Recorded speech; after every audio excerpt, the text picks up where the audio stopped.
What's up, everybody? Welcome to Respawn Aim Fire, the kick-ass irreverent gaming podcast from Affable Idiots. Ooh, I actually learned how to say this. Idiotas Affables. Ooh.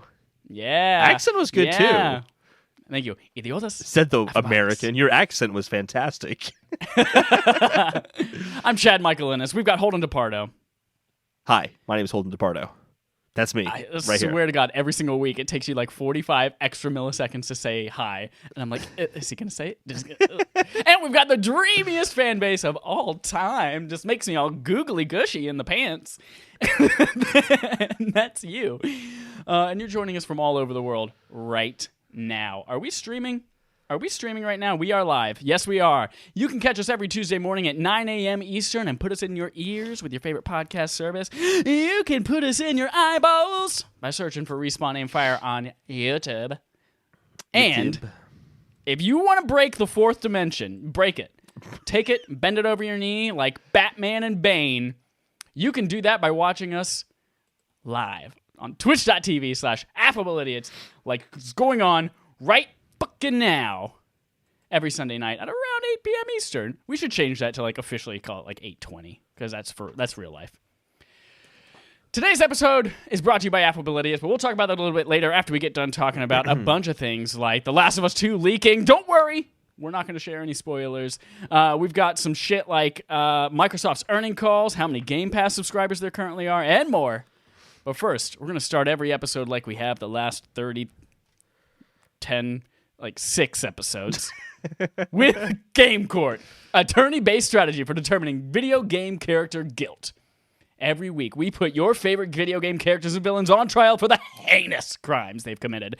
Holden and I will argue for and against the defendant, and it's up to you to decide on Twitter in the following days the fate of said character. Now, last week, our defendant was Steve from Minecraft, and it was all about Steve murdering. Steve was being tried for animal cruelty and murder of doggies or something like that. And you guys voted him innocent. You, the jury, voted Steve innocent.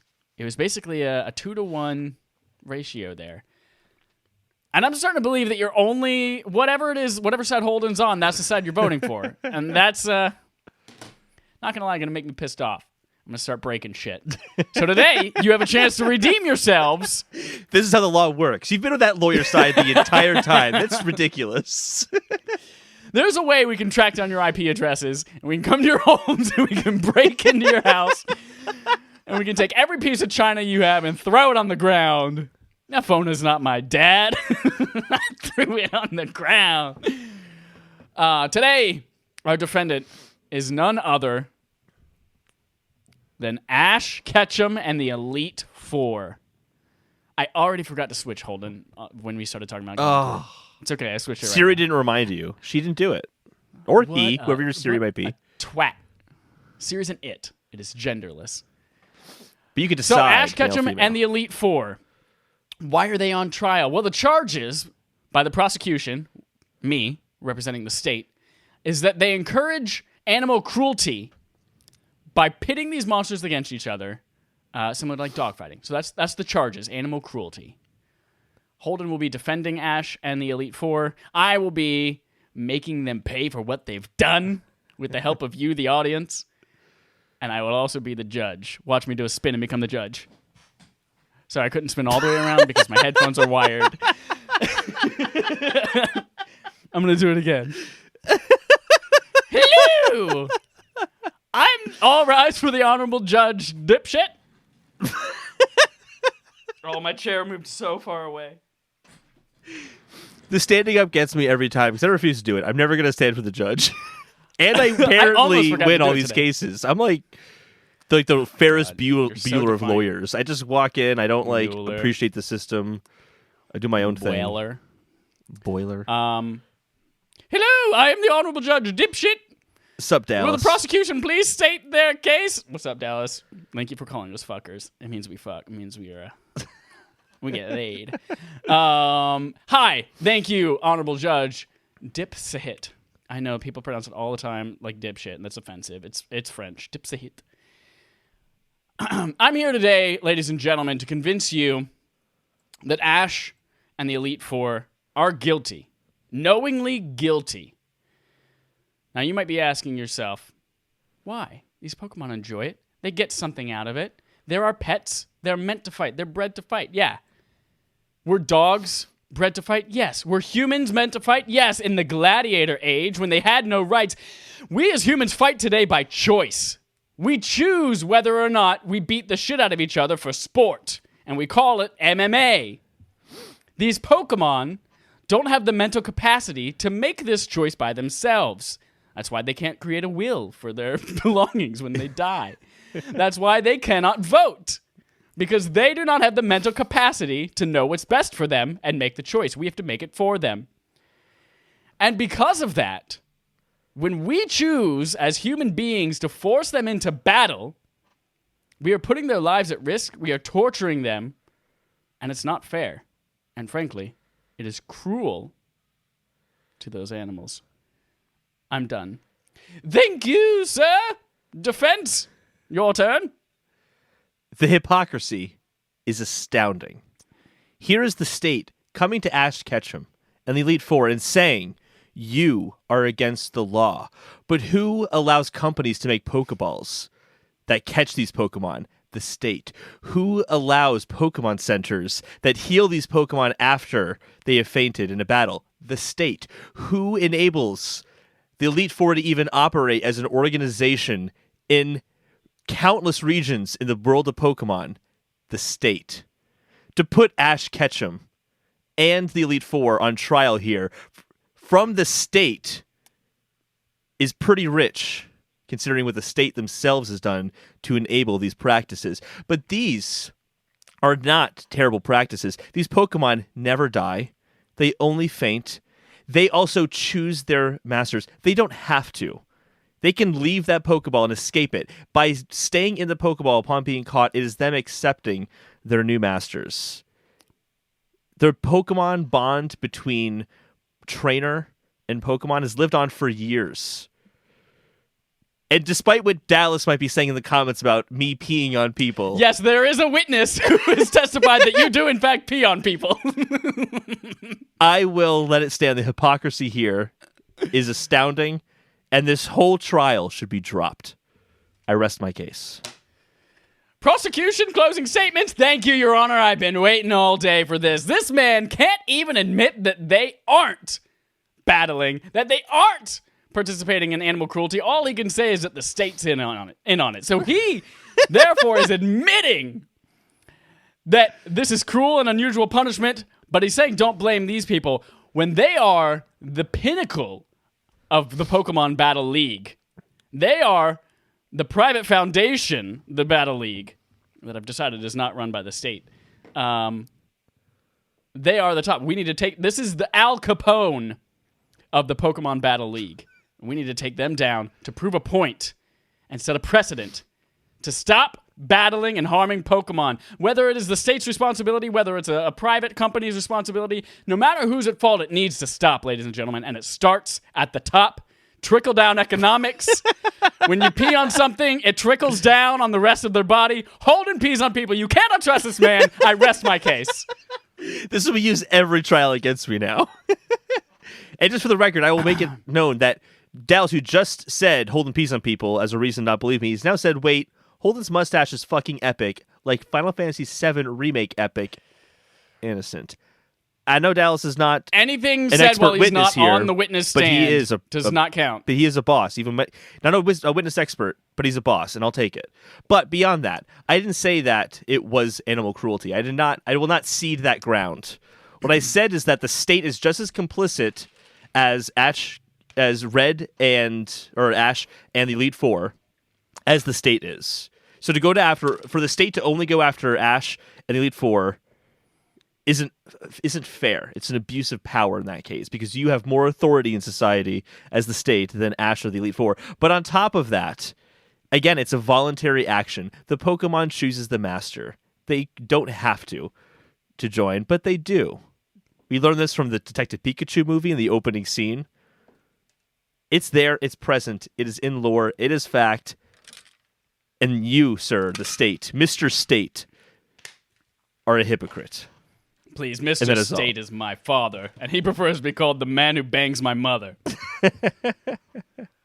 Ladies and gentlemen, it is up to you to decide whether or not Ash Ketchum and the Elite Four are guilty or innocent. It's up to you. Make that choice over on twitch.tv. That's the wrong thing. Twitter.com/RespawnAimFire. We will have a poll put up by Holden himself. You better just put guilty 3 times on that thing. Let's move on to playtime, where we talk about everything we played this week. I switched it. You're welcome. Talk about everything we played this week, from our barf games to other games to game night shit. Holden, tell me about. I want you to casually mention 2 things that we all know that you've played, and then tell me more about your experience with Mario Maker 2. Oh, so you don't want me to talk about Animal Crossing New Horizons in detail? I just casually. We have heard so much about New Horizons. Everyone's dying to know about Mario Maker, though. All right, New Horizons. The main thing to say about New Horizons, and this is a great segue to Super Mario Maker, is I've played a lot less Animal Crossing New Horizons this week because, goddamn, Super Mario Maker 2 is so good. I played it a little bit last year, and I was like, this is fine. And then I got back into it when they announced the ability to make worlds as well as your whole own Mario game with the Super Worlds concept. And I'm like, I'm doing it. I'm making a world. I'm going to power through the awkwardness of like learning how to like set a level up and what to do and all that.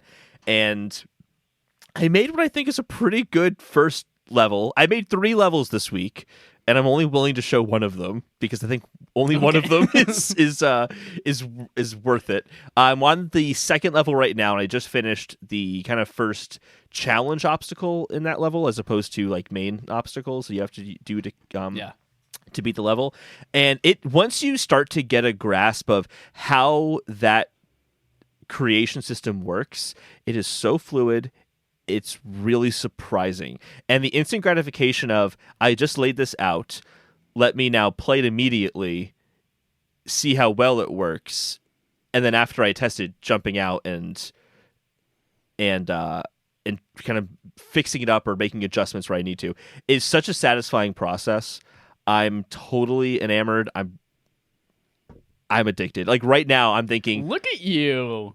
I'm honestly thinking, like, okay, this podcast, I love the podcast. I think it's the podcast, but when am I going to get back to Super Mario Maker 2 tonight? Because that's, like, the priority.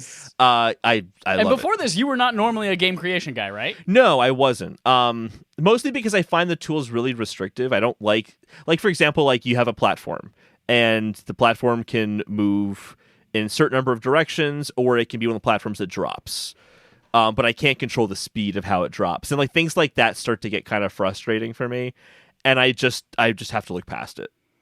That's just the reality of these kinds of experiences. There's nothing that they could do to change it while still making it accessible and easy to kind of get in and out of. If I want to have full control, I should make my own game. So, like, I got to be fine with Mario Maker, and I'm fine with it now. I've kind of gotten to know the tools, and I feel better about it. The only thing that I still feel like negative about the game is that when you go and play levels online, so many of them are just designed to be absurdly difficult, like really, really challenging. And what I learned kind of in ventures on YouTube, just getting tips from people who have made levels, or even just looking at like analyses of just Mario levels in Super Mario Bros. Games in the past, is how little, and this is amazing to me, how little of a level is actually dedicated to the main objective of the level. They said that, like, I'm sure they didn't account for analyzing every level in every Mario game, but the consensus I kind of heard online was that a Mario level will have about 70% of the whole level is optional. And only 30% of it is actually like the mainline things that you're supposed to be doing to complete the level. Which is for collectibles, getting coins, keys, that kind of thing? Yeah, exactly, that kind of stuff. And that's, I guess, serves kind of two purpose, which is it gives you a lot more things to do in the level, but also means that you can play that level in a variety of different ways because you can just speed run through it and avoid a lot of that stuff, and that kind of speed running through should feel very natural. It was just kind of cool to go online and see some of those insights and then applying that to how I make my first level. But I'm having a total blast with it. I I'm not. I don't know. I've given Dallas and Matt the code for the first level to play it, but I think I'm going to put a code out on Twitter when I've beaten the first or made the first world, and then I'll put that kind of code out there. So if anyone wants to play that, ask, like, do you want to put one in the description of the episode or something like that? No, we'll let you take your time and feel comfortable. Yeah, I want to be good when I put it out there. So there's that. Nice. We both played. The only thing I have to say about Animal Crossing Horizons, I forgot to mention. I got so into Mario Maker, I forgot to talk to Red yesterday completely. And I didn't get... Holden! I know. I almost missed a day of playing Animal Crossing completely because of my obsession with Mario Maker this week. So that's big. That's big, everyone. It's huge. Yeah. Huge, as they say. I should note, Dallas is the world record holder in my level right now. He beat it. He's also on record as the worst player on there, too. So. Just to clarify there. But don't toot your own horn. We played something together that's not new for me, new-ish for you. I guess it's the first time you really have dedicated time to Splatoon before. Yeah, it was game night this week, and Splatoon happened to also be giving everyone a week-long free trial of Splatoon 2. And so we played it, and there were 5 of us? Yes. Yeah, 5 of us all playing Splatoon 2 together, and I've given my impressions before of the Best Buy kiosk and of the maybe 30, 45 minutes I spent over at your house playing it. And the game itself is fine. It's fun-ish. You can spray some paint. I have some issues with mobility and the controls a little bit, but it was fun. But the experience was completely ruined for me by the online infrastructure and how difficult it was to play with you guys. For anyone that doesn't know, I guess you and your brother have never really run into this because it was only 2 of you trying to join a game together, so one of you can join onto it. But 5 people trying to play a game together with a system that one person gets into a game and then everyone has to join on that person, which means you already have to wait around for them to finish by themselves before everyone can join in. And then you have to hope that enough people leave that game to open up slots for you to join in. And with 5 people, that almost never happened. It was very often like 3 people got in, the other 2 were waiting around, and then one person would leave to go get guns, and then nobody could join anybody because it kept saying the lobby's full for some reason, whatever that meant. And there were 2, maybe 3 times where I was literally just waiting on the screen to join on you guys for 10 minutes. I was waiting for you guys to finish a round, and then the round finished, and the results screen showed up. Nobody left the game. You guys played another round, and I was just sitting there. It was a terrible, frustrating experience for me. So I probably won't pick that up again because really the only reason I would ever play that game is to play it with all of you guys, the lifelong friends out there. And it was fun when I was playing it and I enjoyed it, but if that's the kind of experience I got to go to in order to play it, there are so many more things I would rather play instead. The issue is that you unlock new modes the more you play it. And the league mode allows you to just say, hey, us 4, we're playing together right now. We don't have to wait for matchmaking. We're only matchmaking to find out who we're facing against. But in order to get that mode, you have to get to level 10 in Turf Wars, which is like the main standard mode we were playing. Once you get to level 10, then you unlock ranked, and you start off ranked in 4 different games, all at a C- level, and you have to get to a B- in order to even get to League Battle. So it's like you can do and alleviate the issue we had, but it's not really a great solution because it's behind a lot of gameplay to get there. Yeah, like Can you, if we did have 5 people like we had last time, would there be a way to at least make sure one of them was opposing us? No, you're basically what you're doing in League Battle is you're making a team of 4 people or 2 people. Like a bowling league. Yeah, and you're facing off against other teams, and you're getting a rank and moving up and all that stuff. I think like each league will run about 2 hours. Lame. So I like the fundamental gameplay a lot, but I totally agree with you. The online is a mess, and it's not that like Nintendo Switch Online, the service itself is bad. In terms of like staying connected, generally I have a good experience with it, but it's just that how individual games made by Nintendo handle connecting with your friends is such a mess. No game, not a single game that Nintendo makes gets it even remotely close. And this is the closest. Close. That's the sad thing. This is the closest. This is the one that they launched it with, right? Well, The online Splatoon service? came out in like July, and the service came out in September. No, it was Splatoon came out July the first year of the Switch, and the online service came out September 2018. So then the following year. What game was it? But online was in beta for a long time with Splatoon 2, right? But it wasn't until until like I think September Mario of the Kart second had year it they first. made you pay for it. Mario Kart 2, yeah. But no, you're right. Mario Kart had online just because the original version had online. But then Splatoon 2 was the launch of Nintendo Switch Online. Even though it didn't really do anything and it was free for everyone. You're right. Yeah. I played that. like the game a lot, but I totally understand your complaints. There are two small things I want to mention and then one slightly larger thing. One, Pokemon Go, everybody. Pokego! Manchego cheese. After 3 years, almost exactly 3 years, it was 2 years and 11 months, I reached max level in Pokemon Go. It was a slog, Holden, a slog. I reached level 39 during my best friend trip in November because I remembered trying to coordinate opening up a gift with somebody with a lucky egg at the same time while I was in the middle of Arizona with no cell signal, and it was so nerve-wracking. It took half a year. So that's when I reached 39. Half a year to get to 40. Holy crap. So, and you play a lot, too. You don't play a little bit. I play every single day. Every single day.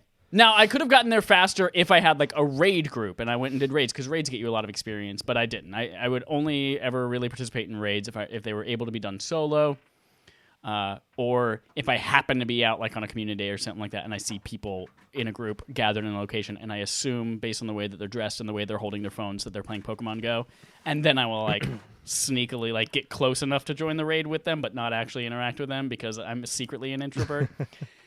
So those are the only times I really did raids. But I have finally reached max level, and then today I was like, oh god, what do I do now? Do I continue playing? What am I working towards? And then I finished the research today. There's a weekly research for all the different types, for all the different regions. So like region 1 was Kanto, and there are research tasks for that, 10 of them per week for the next 5 weeks for each region. And at the end of it, you get like whatever the special rare Pokemon. So this week you could get a Mewtwo if you finish it. And I was like, fuck it, I'm back in. I already have a Mewtwo, and it's at max level, and it doesn't even matter. But I got another one today, and I'm going to keep moving, and I'm going to keep filling out that dex, and I'm keep going strong. But I'll probably never open up another fucking gift again in my life. That's for sure. So I'm famous now because I'm level 40. Second thing. Super Mario World 2 Yoshi's Island is what I almost exclusively played this week, and that was because it was our barf game for last month, for April. You can go check out our thoughts on youtube.com/blah, because we don't have a personalized name yet because not enough of you have subscribed. But go check that out. Can you spell we talked for me? Yeah, it's X picture of a butcher's knife.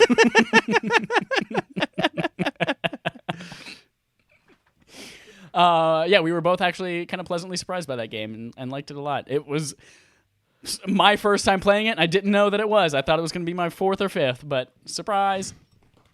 And then Monster Hunter World. So I mentioned last week that I've been so curious. I've been world curious about this game for a long time. People are talking about having so much fun with it, and I was like, ooh, can we play this as a game night game? If we get enough people doing it, it's free on Game Pass. Isn't that so weird how, like, I pay for this subscription, but now I consider this game free? Anyway, free on Game Pass, so I was like, it's really easy and accessible, and I was like, all right, I'm going to jump in, see how long before you can finally get into online play, and see if it's something that's doable.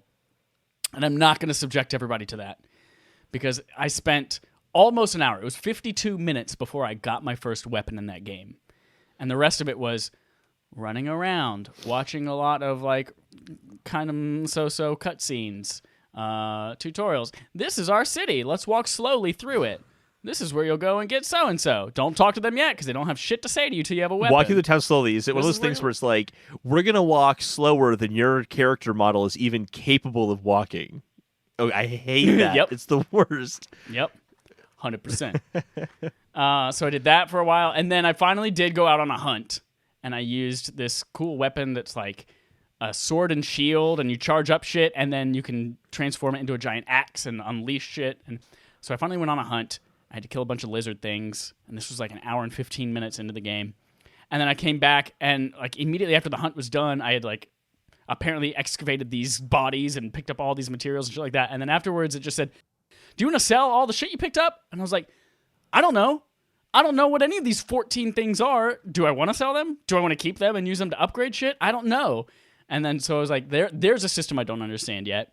And then I went and upgraded my weapon a lot. And then there was a bunch of like question marks of things upgrades I could unlock eventually. It was like, if I upgrade these things now, do I lose out on the ability to do that? What are those question marks? When will I figure that out? There are just so many unknowns to make it a game night game. So no, it will not be a game night game. It might not even be a me game. Unless, Darby, if you're listening, if you want to shepherd me through and like explain things and make it fun while we're playing together on Game Pass, I might consider continuing to play it.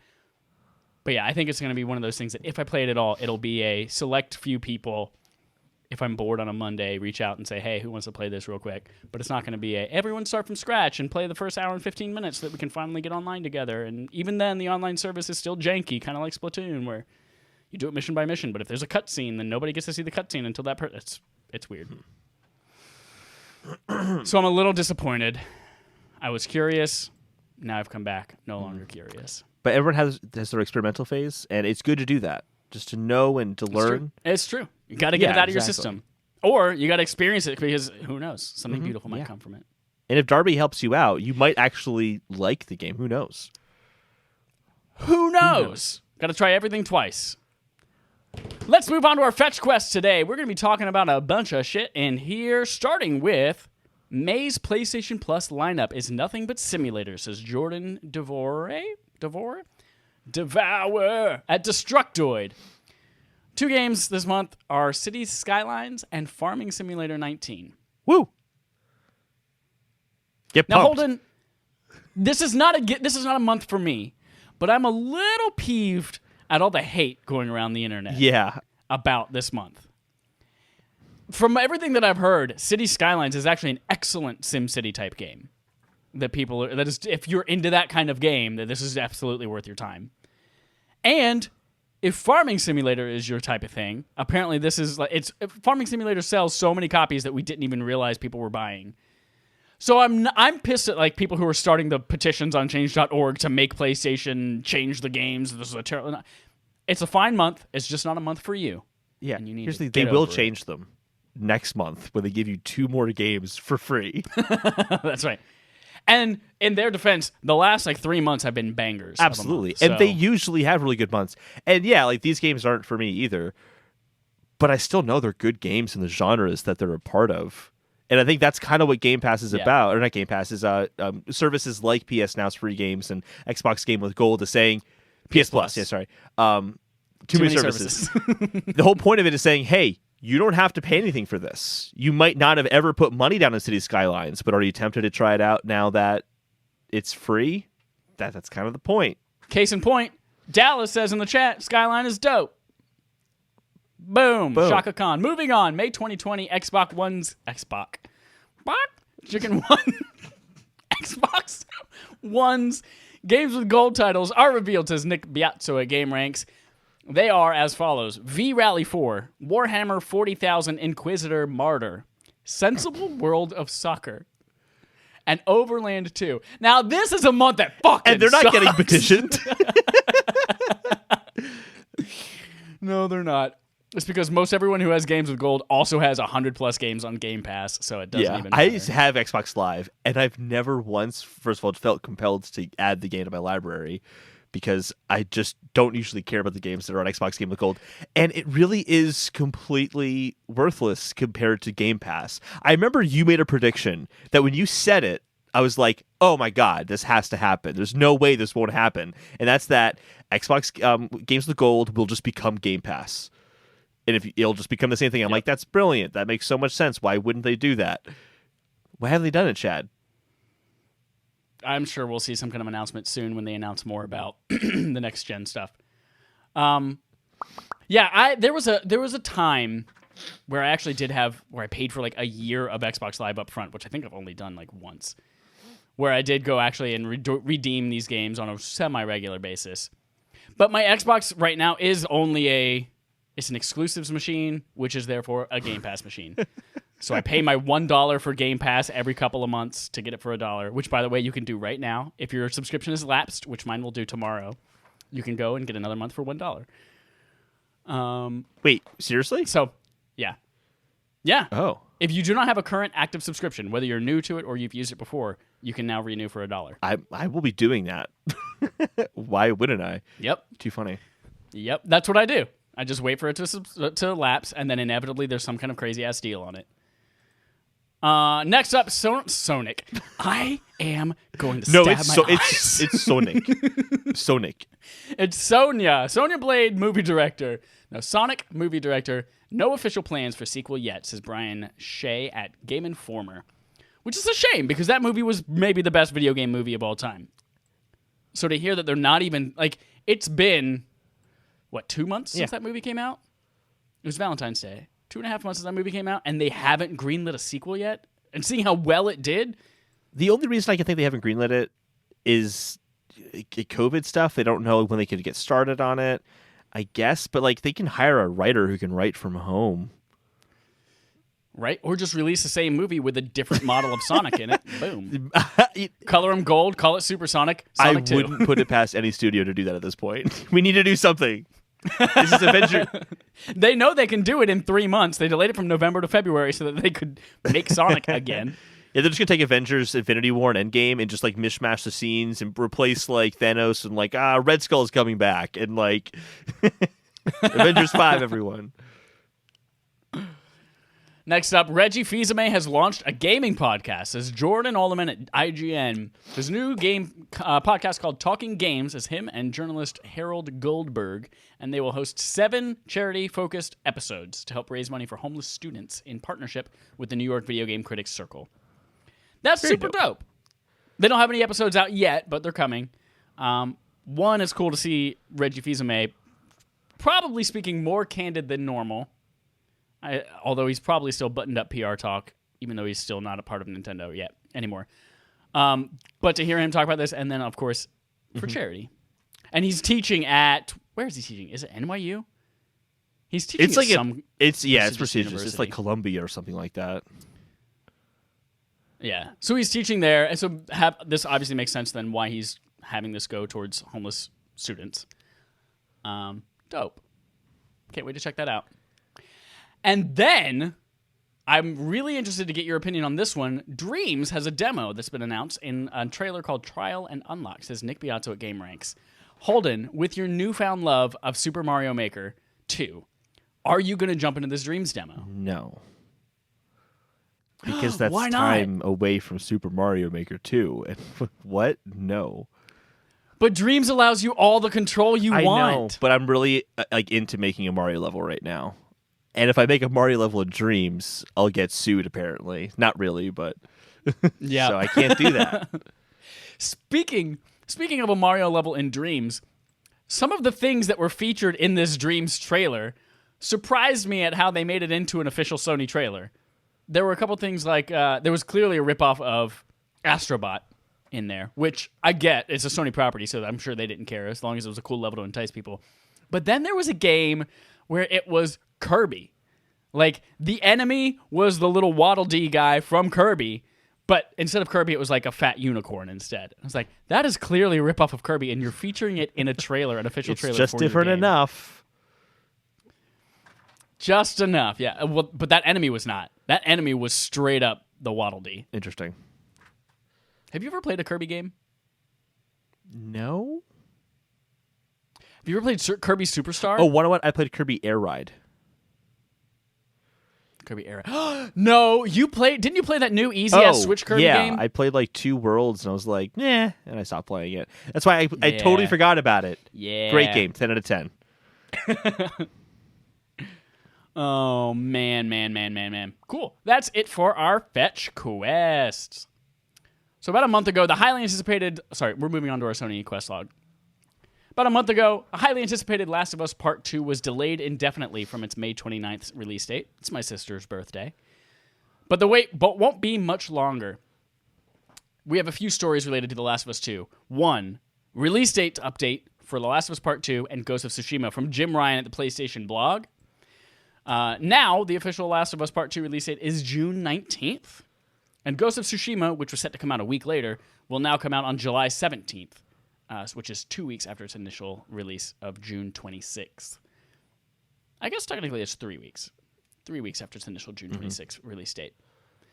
One, pause there. Holden, are you excited about this new date? What do you think sparked this new date? Elaborate. I mean, people speculate online that the leaks are why this new release date was initiated, but I'm pretty sure the release date was announced before the leaks were prominent. It was not announced before the leaks happened. Before they happened, sure. yeah. I can't speak to like prominence, like how much they were out in the wild. I just feel like if it was the leaks that caused it, we wouldn't have heard about our new release date quite. I just feel like it's a jump to say these new leaks happened. They haven't gone mainstream quite yet, but June 19th, announce it immediately. I don't think that is a possible time frame for this happening. So I think they just figured out what they needed to figure out and realized the longer that they're waiting, it might actually hurt them. So just release it as soon as you can. I'm wondering if they actually have a solution, because part of the reason they delayed it that they mentioned was that they didn't have a way to sufficiently produce enough physical copies and distribute them like they wanted to all over the world at the same time for a global release.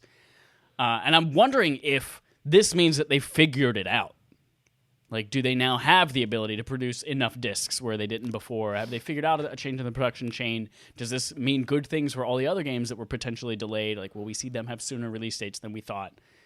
And hopefully that means it won't affect anything coming out in late August or early September. So that excites me, and the possibility of that. But I do feel like there was some causation, some part of this announcement, whether it was like the timing of it or the date itself or something like that. Some part of it, I do feel like, since it was so close to those leaks, it had to be maybe the communication of it was just like, hey, we're going to release this communication about the release date just to let people know, hey, there are leaks out there, but don't worry, you don't have to look at these because the game is around the corner. Like, to keep people maybe from looking at them and figuring out what's going on. Like, hey, listen, you can find out for yourself for real on the 19th. I don't know. I just feel like there's something around that. The timing was super suspicious to me. It was suspect, as the kids say. Bet. By the way, side note, Bet, one of our friends, fans, lifelong friends, Brent, is Porkchop 1864. Yep. You've all seen him on the show before. He's teaching us the lingo that the kids say, and one of the words is bet. And before he said it like 95 times while we were playing some game, I had never heard anyone say bet. Now, I was watching that new show, Dave, on Hulu. And yes, this is becoming my Mr. Robot. This is my... everyone needs to watch this show because I need to talk about it with someone. But I was watching Dave, and there are maybe 10 mentions of bet in those 10 episodes. And I was like, holy shit, they're saying bet all the time. And I kind of know what it means in that context. It's amazing. Sorry, I don't remember where I was, but let's move on. What does it mean? I actually didn't. I think I missed that context. It's kind of like, from what I gather, the way that Brent is using it, it's like an affirmation of some kind. Like, oh, dude, I can't wait to go see Sonic 2 in theaters. Bet. And then everyone else should reply bet, including the original poster. Okay. So I think like that's how saying it you would works. bet on that is like no. It has nothing to do with gambling or chance or betting. It's just like it is. It's like how we say Gucci for like nice, dude. Like Gucci. That's all Gucci. It's like good or okay. It has nothing to do with Gucci the purse. Oh, okay. Gucci's not a person or a brand. It's a purse. This lingo's weird to me. I'm personally just going to make fetch happen. I'm going to make fetch happen. That's what I'm going to make happen. Holden, you are so 1901. Let's move on. Continuing the Last of Us story, we mentioned that there were some leaks. So some have speculated online, and we'll share our thoughts in a moment, that the new release date is in response to Last of Us Part 2's story leaking online, which comes from Hayden Taylor at GamesIndustry.biz. The story details entire cutscenes from the game, gameplay segments, and menus have become available. There were some early rumors that it might be a disgruntled employee from Naughty Dog that did the leaks. However, that has been proven wrong. Sony is investigating the matter, and speculation has taken a turn. Jason Schreier tweeted, although he is currently on leave and on break before he starts at Bloomberg, he tweeted, okay. Always working. Okay, after talking to two people with direct knowledge of how The Last of Us 2 leaked, as well as some Naughty Dog employees, I have a good idea of what happened. Short version, hackers found a security vulnerability in a patch for an older Naughty Dog game and used it to get access to Naughty Dog's servers. One additional thing, Sony and Naughty Dog have come out and said, we figured out who the leaker is, or who the hacker is. Like, they know the individual, but they won't tell anyone their name or who it is, but they know who it is. So be safe, everybody. Do not go and look at these leaks. It is not worth it. Don't spoil yourself on the game. Don't support people who hack other companies and ruin it for everybody else out there. They're assholes. The assholes. Gotta check your asshole. Can't get pregnant, it's a booty hole. Word association is a blessing and a curse. Holden, do you have anything to say about these? Unrelated, but mildly related, tangentially related. Last week, we talked about Jason Schreier going to Bloomberg. I expressed a concern that, hey, we might not hear that much from him. He might be doing his Bloomberg thing because this other guy, Mark Gurman, that whole story. You can go back to last week's episode and listen to my opinion there. This made me go, oh, man, Jason. You're not gone. He's still a part of this. And I don't know. Like, I know he's not at Bloomberg yet, technically, but the article itself said, like, Bloomberg's Jason Schreier said in a tweet, and I'm like, oh, this is happening, but he's still here, and that's good. It's a good thing.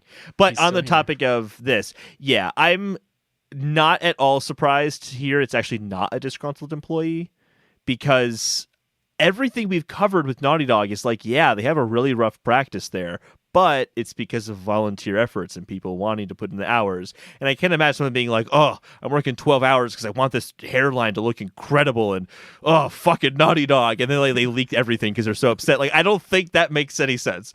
I'm over sure a hairline. Over a hairline. Specifically, it had to have been a hairline. Joel has to be balding. I still don't know how someone would have gotten access to Naughty Dog servers.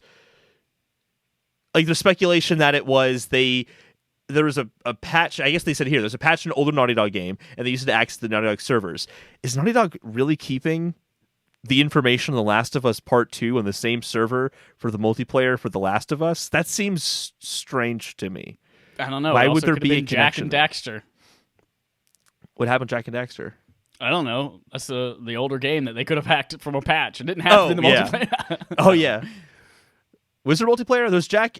No, Racing, Jack and Daxter was not even new enough to like warrant a patch, to get a patch. It was PlayStation 2. Although they did it's release PlayStation 2, that's right. They did release the collection. Yeah, there was the collection. But the only one that was multiplayer was the racing one. Why are we talking about this? I don't know. Yeah, I mean, it's one of those things like, it's garbage. You shouldn't do that. Before we move on, coming out June 19th. I'm still taking the 2 weeks to not play it, though. Yes, matter of fact, actually, whatever fine. time frame it is, I haven't done like the days, how many days it is, but my birthday, I'm not asking for your birthday, like, thanks, I'm not that July kind of person, 4th. but like, my birthday's July 4th, and that day I'm going to spend playing The Last of Us Part 2. I'm going to dedicate the entire day, that's when I'm first going to play it, on my birthday, all of it. I don't know how many days that is, but it's enough time where I'm like, okay, I feel comfortable with my kind of break. My little semi-boycott I'm doing on it. Baby boycott. Little baby boycott. Before we move on, I do have to acknowledge in the chat Dallas's bet, and I will respond with bet. Moving on to Microsoft's quest log. Microsoft reported their financials this week with good and not so good news. Starting with the good news first. Microsoft reports record Xbox Live usage, 10 milli Game Pass subscribers. Millie is my affectation on the actual headline from Alex Calvin at PC Games Insider. The last time Microsoft discussed Xbox Live's monthly active users was back in July 2019, so almost a year ago. They had 65 million users. That's one user for every million years. One user for every year since some species of dinosaur originated. Now, almost a year later, they have over 90 million users. If you think about that, there's what, maybe 50 million Xbox Ones out there in the wild? A lot of PC users. Yeah, a lot of PC users with the new PC Game Pass. I've heard that's really popular. I'm checking the date, by the way. I think 2019. That sounds recent. Users. Yeah, I think it's 2018. I think I might have mistyped that. I'm checking it right now, but keep going. Sorry. I just wanted to even having 10 million Game Pass subscribers is a feat. It is a feat. That's exciting. Absolutely. And of course, that is across PC and Xbox. I tried to find numbers on how many PS Now users there are, and I couldn't find a hard number on how many PS Now users there are. Only that in 2017 they had 700,000. I'm sure it has grown since then.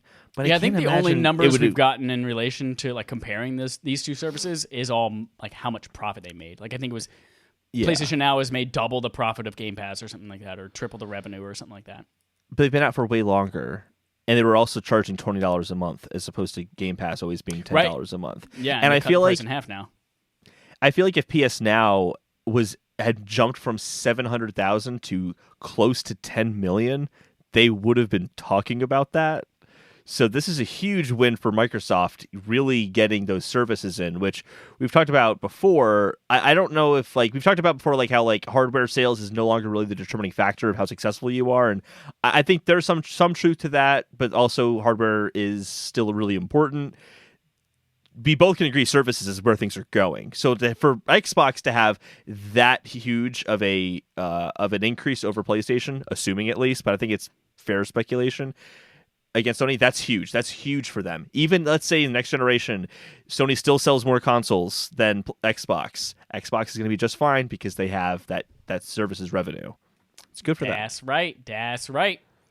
But not everything was just as bright because Microsoft's gaming revenues are flat in Q3 2020, says Rebecca Valentine at GamesIndustry.biz. Two things of note here.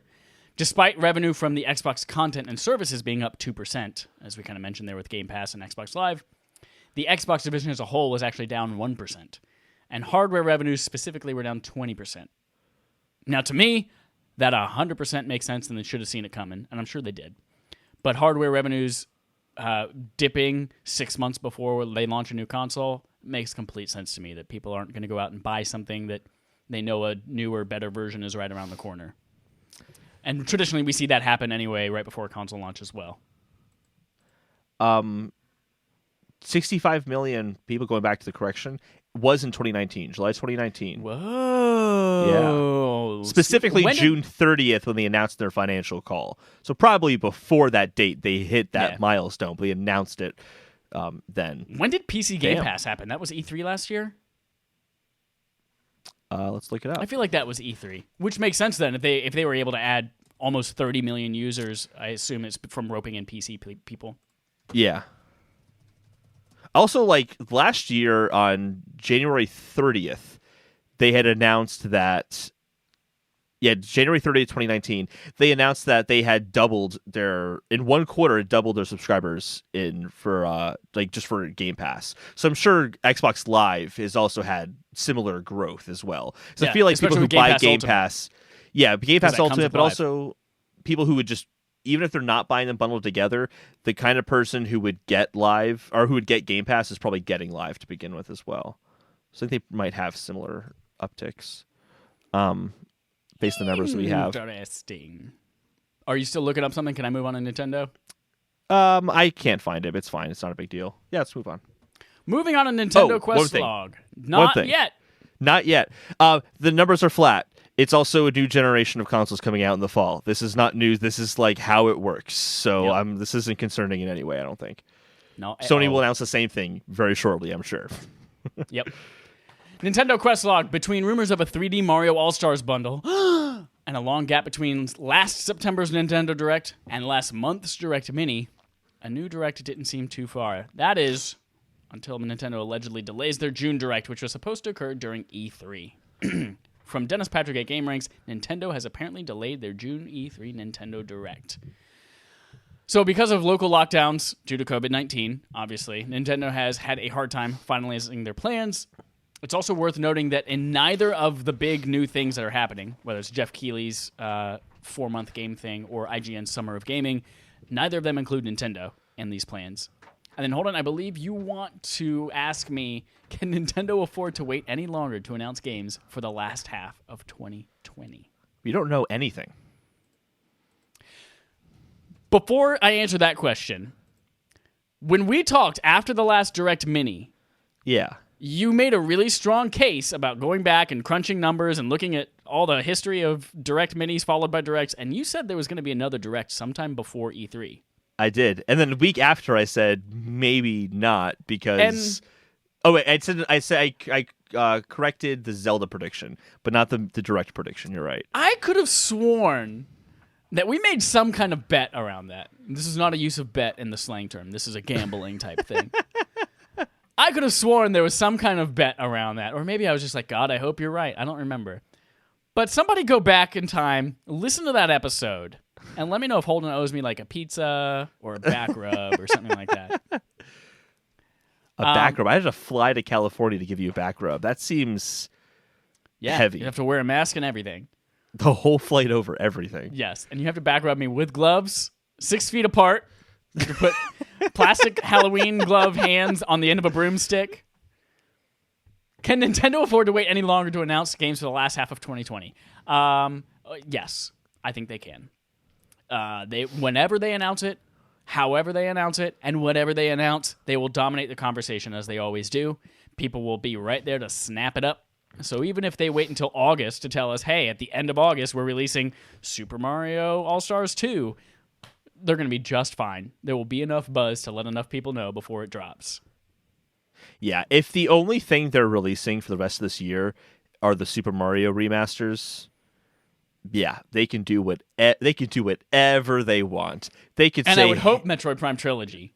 Yeah, but just for like the sake of argument, like only those Super Mario All-Star like bundle game, whatever it is, like, if it's a bundle or individual games, whatever it is, they could say, hey guys, in 3 minutes we're going to release this Mario bundle. Here's a trailer for it. Doesn't matter. They could release it and it would sell just as many copies. They could sell it Tuesday morning at 7:53 a.m. Like, doesn't matter.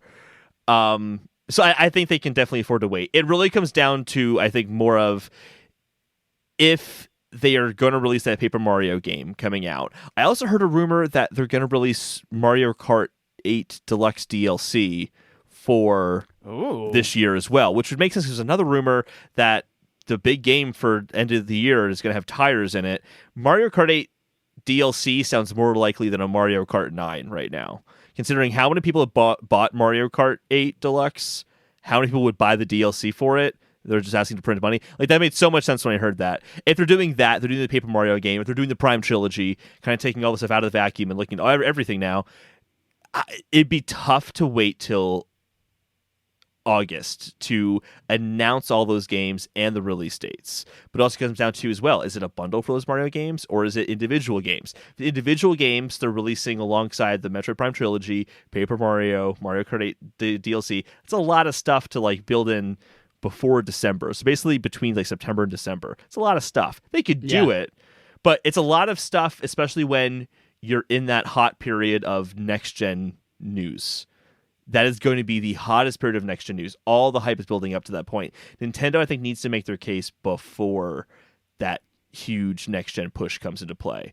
For not so much for people like us, but for people who are more casually involved in the industry, who are probably going to see more things about Sony and Microsoft this holiday than they would about Nintendo, even with the Mario remasters. Yeah, I can't imagine it's going to get delayed for any other reason than some of the content's probably not ready. And as we've heard from like Phil Spencer and many other people, is that software is harder to figure out right now than hardware. So I feel like that might be a bigger reason why it's getting delayed. Not so much like they can't put marketing plans together, but because they simply don't know if like they want to hit that time frame for Mario's 35th anniversary, but if they legitimately can't do it, they're not going to enforce it. To play devil's advocate, one thing that we in this discussion have not taken into account yet is that we're assuming all of those games are coming out before Christmas. Yeah. They could announce something like new Super Mario Bros. Wii U, Switch, Deluxe, came out in January. Like if they announce the Mario games in August or September, but they say, hey, we're spreading these out over the next 6 months, I feel like that could be plenty of time. They say, hey, the first one's coming end of September or beginning of October, whatever it is, and then you'll get a new one every couple of months. If they ditched the idea of doing this for 35th anniversary of Mario, absolutely, yeah. But if they're doing it for Mario's 35th anniversary, I think that does put that before Christmas time frame on everything. But obviously, they're not going to release a bad game to make it fit with a marketing ploy. Nintendo, I don't think they would do that, especially with Mario. They can take their time with Mario. They can release Fast and Furious. 100% exactly. I don't know what the connection is, but 100%. Exactly. Just, forcing a timeline just to co-release with something else. But that game now has an extra year to actually Crossroads. Maybe now good. is what you're saying. Okay, yeah. Yeah, the video game and the movie. It might be a good video game now because it didn't look great before. Sorry, right? Matt, It looks I'm like so sorry. garbage. No, he knows it looks like trash, but he's going to play it anyway, and he's going to love it. Moving on to our third-party quest log. After Egyptian and Greek backdrops for the last 2 Assassin's Creed games, Ubisoft brings Vikings to the franchise with Assassin's Creed Valhalla. It sounded like you almost said a Kraken's Creed. Is it something you're about to say? A Kraken's Seed. Apollo's Creed Valhalla. Assassin's Creed Valhalla was announced, says Matt Miller at Game Informer. Valhalla was initially announced during a 6-hour live stream of digital artist Boss Logic drawing art for the game. And the next day, we finally got our first cinematic trailer. Pause. Before we talk about the trailer, what did you think of the marketing stunt of the announcement of this game? I don't understand these marketing tactics of like, ooh, we're going to tease this trailer for... an entire day. Like, just release it. Just release a trailer. If people are excited for the tease of the trailer, they would have been just as excited for the trailer. And now you paid this dude to draw for 6 hours, and I don't think you had to do that. I don't think it added any value. I don't think it really changed anything. It's like building hype for more hype is strange to me. I think it can work in specific circumstances, but I don't know. I think it's fair to say here as well, I don't have this connection to Assassin's Creed. So, like, if they did this for Zelda, I might have been like, oh, my God, they're drawing this picture you would have of, been like, jizzing Hyrule. all over the screen, would have had to have napkins around everywhere. But I still feel like I would have been equally as hyped if the trailer was just dropped. So here's I will not shut up, Dallas. I will never shut up. Here's my thing on it. I feel like this would have been really epic and a really cool reveal had this game not leaked in traditional Assassin's Creed fashion 90,000 years ago. Like, I feel like it's literally been a year since we found out the next Assassin's Creed is going to be Vikings. Yeah. The biggest surprise, it wasn't called Assassin's Creed Ragnarok. I think that's what we all assumed. Right, yeah. Like, oh, it's Valhalla instead. Cool. It's still Vikings. Yeah. Yeah. I think this would have been, if it was them drawing it and then we saw them start to draw the boat, and I'm like, oh, wait a minute, is this like, if we didn't know it was going to be Vikings, and then we see the people on the right and like, oh, I don't know, they don't quite look like Vikings, and there's this castle, and then we start to see it reveal, that could have been really, really cool. I agree. But absolutely. They knew that we knew for months, for literally almost a year, I think. And so, I feel like this was maybe something that they planned a long time ago, and it didn't quite pan out, and it doesn't look the same, but the trailer is still a trailer, and that's kind of why it's the trailer's a trailer. Yeah. The art thing, however, I feel like was a little bit tone deaf based on what we already knew. However, as someone who does work in a Photoshop-like program a lot on graphic design stuff, it was cool whenever I tuned in maybe like 3 or 4 times to kind of see him go in and like, oh, he just duplicated that flag and like stretched it out over here to make it slightly different for this soldier carrying it than that soldier, and then he mirrored it. And it's like seeing that and actually seeing an artist work like that on a giant piece of art was like really cool to see his process. But there's no way I want to watch 6 hours of that. I don't think anybody else does either. No, it wasn't interesting to me when Death Stranding did something similar where they had like the trailer playing, but behind a bunch of stuff that was obfuscating the view, and like over 6 hours, things slowly started to like go away. Yeah, until it was like finally, handprints and like handprints started disappearing. Was. And I think with Fallout did something similar where they had like the please stand by screen, and everyone was just watching that please stand by to figure out what the fuck it was, and then it was like something stupid. I think you make a really good point about us having the knowledge of the game ahead of time impacts our excitement for that live stream. I think with Death Stranding, it works better for some people because we had no clue what was going to be on the side of those handprints being unrevealed. With this one, still don't know what that game is. So still don't know what it is. With this one in particular, as they're drawing it, you're like, oh, that guy's drawing a Viking. I guess the next Assassin's Creed game is going to be a Viking, and we're 2 hours into the 6 hour like stream. I don't know. It doesn't have the same impact for me. But I just wanted to drop a trailer. In the trailer, and though, they did. Yeah. Assassin's Creed Valhalla cinematic world premiere trailer. This is from Ubisoft itself, Ubisoft North America on YouTube. At the end of the trailer, it is worth noting that they only advertise it on Xbox One and Series X. However, it is coming to PS4, PS5, Epic Games Store, Ubisoft Store, Google Stadia, and Uplay Plus. You remember Uplay Plus? I do. Uplay Plus? Forgot that was a thing until right now. So it is coming to all those platforms. We're uncertain, of course, whether or not PlayStation's going to have that, like, buy it once, play it on any console that you own. like Xbox does. But I'm sure that'll be announced shortly whenever we find out about the next PlayStation. Before we get into the trailer too much, just on the topic of like crossplay and all that stuff, I went to the PlayStation channel on YouTube just to watch the trailer there and see if it said PS4 or PS5. It doesn't say anything. Like it literally, it's like they took the same trailer from Xbox that had the Xbox logos and just like removed the Xbox logos and replaced it with anything else. Like there's a gap and like logos offset from like where the Xbox logos were. It was kind of weird. It was weird. That's funny. I don't think it means anything, but I just thought it was funny. The trailer for me, I got pumped. I got pumped pumped for a couple of reasons. One, I am super interested now in like the Viking culture and Norse mythology due to Hellblade and God of War 2018. Like that is now to the point where like I'm considering getting like Viking tattoos. And whoa. So that now is like super interesting me to see something else, especially something that's so rooted in history and truth to the point where it's like used as a teaching tool and that kind of stuff. Like seeing Assassin's Creed tackle it is going to be really fun for me. This is the first Assassin's Creed game that I'm interested in 9 years. The last one I played was Revelations. And so I'm excited to jump in, see what I'm sure it's going to continue some part of gameplay from Odyssey and Origins when those both kind of redid the series. So I'm pumped for it. I can't wait to see more. And the Viking guy himself, I don't even know how to pronounce his name, but it starts with an E, looks badass. True story. Because of quarantine, I started growing out my hair a little bit more because, one, I'm afraid to cut it, but two, I'm going to grow it out and kind of do the Viking braid thing down the back. True story. You're going to do that? Can't freaking wait. Whoa. I'm going to do it. Why not? Why no not? better time than now. I'm going to be working from home for the next 93 years. Everyone's going to come into quarantine with like crazy styles that like never would have tried to like evolve into over time. That's funny. It's going to have a huge impact on fashion.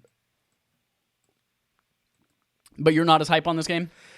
I mean, nothing I saw was like, that sucks. I'm not like upset or like, I'm just very neutral. I'm like, yeah, that was a good CGI trailer for a game that I'm assuming is going to be good, and a game in a series that I haven't played in a long time, nor have I played any of the new ones to kind of know what the big changes are for me to look forward to. I guess because I saw a tweet from Brent saying that he wants the Hidden Blade to come back is something he had was like on his wish list before the trailer had come out. So I'm like, oh, the Hidden Blade is gone. So I saw the trailer. I'm like, oh, that's back. That's cool. I liked that item in Assassin's Creed 1. Yeah, I didn't even know it was gone. Yeah, I didn't even know it was gone either until Brent had mentioned it. So it looks cool, but I don't have a reason to get excited too much. I think like Hellblade and God of War totally makes sense. I didn't make the Norse connection, but that totally makes sense. Yeah, when he turns around, when you hear the thunder, and he's like, "Odin is on our side," and then they go, ah! "God, give me goosebumps right now just thinking about it." I liked God of War. I really liked Hellblade, but I think I liked Hellblade not so much for like the lore and all that kind of stuff behind it. And for me, like God of War, what I liked about it wasn't so much like the lore behind the scenes that doesn't speak to me as much. But I'm very curious what the gameplay looks like, if only because this is a cross-gen title, and I'm very curious what cross-gen titles are going to look like. What is the difference going to be between the PS5 and PS4 version, and obviously to extension Xbox Series X and Xbox One. I'm excited for that kind of stuff because this will be a good test case. And you will find out very soon. Yeah, very, very soon. On Thursday. Yeah. This Thursday, there will be an Inside Xbox showing off Xbox Series X gameplay footage for a bunch of games, including Assassin's Creed Valhalla. Yeah, which I didn't include in the notes just because we basically talked about that last week. We just didn't talk about it with a specific date. Phil Spencer kind of just said, hey, we're going to talk about this stuff very soon. And by very soon, he meant announcing it for the next week. Yeah, this is cool stuff. Trailer looks good. I don't have a lot to say about it. It looks good. Let's talk about G. Keighley a little bit. Geoff Keighley. In E3's absence, IGN introduced Summer of Gaming event, giving companies an outlet to make announcements, and there will be big titles with games like Cyberpunk 2077 recently being added to the lineup, but IGN is no longer alone, which is only good news for everyone. Geoff Keighley announces Summer Game Fest, Woo! a 4-month-long season of gaming news and demos, says Eric Van Allen at US Gamer. A few things about it. On Twitter, Keighley described the event as, quote, all the news you've been waiting for, but also in-game events, playable content, and demos of select titles, and a bunch of fun surprises. Companies scheduled to have announcements include K, whatever K is, Activision, Blizzard Entertainment, Bandai Namco, Bethesda, Bungie, CD Projekt Red, Digital Extremes, EA, PlayStation, Private Division, Riot Games, Square Enix, Steam, Warner Bros., and Microsoft. More details to be announced in the coming weeks. Holden, does this tickle your pickle? Oh, boy. So first off, growing up, I always liked video games, but I always, even when I wasn't playing games, I still loved video game news. But summer was always that slow period where nothing happened. It became more prominent for me when we started doing the podcast, and we had to start talking about news during the summer, which was non-existent. And that doesn't seem like it's ever going to be a problem ever again. Right. Because there's no way that this event doesn't get continued into next year, and IGN's doesn't get continued into next year, because the absence of E3 is going to hugely benefit these two different events, and just all the companies they have. Like, IGN had a good list. These guys have an even better list. And I'm sure it's because Geoff Keighley's been sorting this since well before E3 was even canceled. Yep. He's probably been working on this before the Game Awards. He's got Warner Bros. On this list. Yeah. And Microsoft and PlayStation. Like, Warner Bros., that's Rocksteady, that's Batman, that's Harry Potter. Yep. That's the fucking Harry Potter game. Finally going to happen.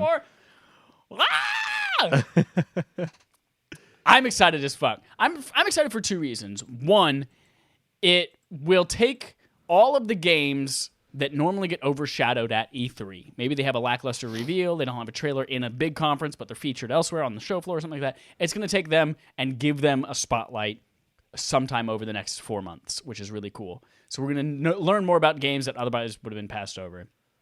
But two, Geoff Keighley's been working on making this stuff more available remotely for a while. And in fact, I think it was the first, what was it, Gamescom last year? He did some kind of stream in partnership with them. Yeah, Gamescom. It was like the first annual whatever. Yeah.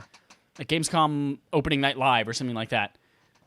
And I think it was that where he also partnered with Steam, and there was like 40 games you could demo for free on Steam, like demos that would have been at the event. You could now also play on Steam. Like, I would love to see that kind of stuff come to consoles as well as part of this, and I hope that he's been working on those partnerships and making it happen. As it says, like, there's going to be in-game events, playable content, and demos of select titles. I just hope it's not a PC-only thing. God damn it. I don't think... Oh. That's it. Yeah, I can see the playable content aspect being playable only on... Sorry, the playable content only being accessible on PC. I can see that being the case only because it would require a lot of effort on Microsoft and Sony's part to make sure that they're not putting, for example, this is a hypothetical, a Last of Us Part 2 demo out there, and then people hack their PlayStations and then data mine the hell out of this and then leak The Last of Us Part 2. Not that anyone would leak The Last of Us Part 2. No one would have the conscience to do that. But I wouldn't put it past some people. Wouldn't put it past. The playable content is the most exciting part to me, because I feel like there's so many games from like for example, that Avengers game they showed off at E3 last year. Like, how much better would that have spoken to people if people could actually play Thor and play Iron Man on that bridge and just see what that's like? God, I can see that being the new game night game for a long time. Oh man, I'm not looking forward to it. We'll see. I can't wait. That's it for our third-party quest log. Anything else to add before we move on? No. Chad, take us into our ad read. Before we get to our main quest, I want to tell you about Affable Idiots. It's the new brand under which we fall, along with AAWI and also with you. Check both of those things out, us and them. Special tease into today's episode of AAWI, we did an emoji face challenge where we had to make the faces of emojis like lipstick and dinosaurs with your face and guess what they were, and I was dying laughing. We just released both of those podcasts in video version on YouTube, but that's only the first of many amazing things that we want to do, but we need your support first. So, if you could do this, it's free, it takes 13 seconds. I timed it. Go to the description of wherever you're listening to this. There are 3 links to all 3 of our YouTube channels. Click on those links, click subscribe. Click the back button. Click on the second link, click subscribe. Click the back button. Click on the third link, click subscribe. Click the back button. Click on the first link again. Switch your YouTube account to another one that you make and do the whole process over again. Do that until we reach 100 because we need personalized URLs like youtube.com/respawnAimFire. That way, like at the beginning of this thing, when I told you, go to youtube.com/to watch Barf, Actually, that was kind of blah, blah, blah. It's kind of a good sound for barf. So help us out there. It's free. Also, reviewing us on podcast services is free, and it helps us a lot. And if you leave us little kind words, it also helps our morale in this difficult time. And then finally, if you want to be a patron over at patreon.com/respawnaimfire, you can go there to get a dope new wallpaper for the month of May. You can play along with us on game nights. You could have played Splatoon 2 this week with us. And you can influence what we're playing for Barf each month. Barf is Backlog Accomplishment with Respawn and Friends. It is where we as a community all play one game that we wish we would have played earlier, that we haven't played in a long time, we want to revisit, or maybe it's a classic. This month, you all voted, all you patrons voted, so that everyone is playing The Order 1886. Bring on the werewolf dicks! That's what we're playing. Talk about Patreon and game nights really quickly. I wanted to make this pronouncement. I have been doing and hosting an Animal Crossing game night for the past few weeks now, and I decided to alter directions for it slightly, because there's one problem, one fundamental huge problem with game night for Animal Crossing. It's not inclusive enough. There's no room for Chad. And that's a big part of exclusivity, is having Chad. Question. Absolutely. Did you hear that fart? I did hear that fart, yeah. I think your microphone picked it up perfectly. So we're going to be switching Animal Crossing game night to a Nintendo night. Oh. And despite our issues with Nintendo's online services, they're still playable. So we'll switch it up. So we'll play like Splatoon, we'll play Mario Kart, we'll play Smash Bros, we'll play Animal Crossing sometimes. But yeah, I wanted to make it a little bit more open to just Nintendo games. Oh. And so this usually happens when? Friday nights, 9 p.m. Friday Eastern nights, time. 9 p.m. Eastern time. Eastern Standard Time or Eastern Daylight Time, whichever one it happens to be that time of year. Mm-hmm. And I will... I'll start putting. I used to put the updates or the announcements for each game night at the middle of the day on Friday, but I'm gonna start doing it on Thursday in the middle of the day, so that I can give people some time to like download Super Smash Bros. Or download Splatoon if they don't have it already downloaded, since that game can change. But we might do like once every 2 weeks switch it up, or once a month to switch it up. I haven't quite figured that out yet, but that is happening. So by this Friday, expect to know about that and what that's looking like. Dopey Cocoa Puff. That's exciting. It's a big deal. It's a big deal. Big old deal. Let's move on to our main quest, which is that PS5 games might have a reveal date. Ooh. Dun, dun, dun! I don't even might. They do at this point. They do. Yeah. They straight up do. Yeah. PlayStation fans are hungry for more PS5 details, and the wait might not be much longer. Boom. Thanks to Chandler Wood of PlayStation Lifestyle. It's Chandler Wood, to be totally clear. Chandler Wood. What did I say? You said... What did I say? You didn't say Chandler Wood. If it's not pronounced Chandler Wood, maybe he shouldn't have made it the first couple letters of Hanukkah. OPM, official PlayStation Monica magazine. Chandler on Friends. I totally butchered I'm such that. a Chandler. Excuse me, can you fix the light bulbs in the chandelier, please? Thank you. Oh my God, will you pass the candelabra? That one doesn't even have an H in it. Shut up. OPM, official PlayStation magazine, will reveal PlayStation 5 games in its July issue, which goes on sale June 2nd, says Chandler Wood at PlayStation Lifestyle. In the most recent issue of official PlayStation magazine, they announced their next issue will be released on June 2nd and will include the latest games coming to PlayStation 5 and how they'll play. The announcement comes alongside speculation that Sony is ready to show off PS5 in May as well. There's also one more thing that happened due to OPM that I want to call out as dumb. Ooh. There was also, I think it was the cover of this one, showed Horizon Zero Dawn. It was a big old Horizon Zero Dawn thing, and the caption read, the sequel to Horizon Zero Dawn. And so people were like, oh my God, they're announcing Horizon Zero Dawn 2. Oh my God, this is amazing.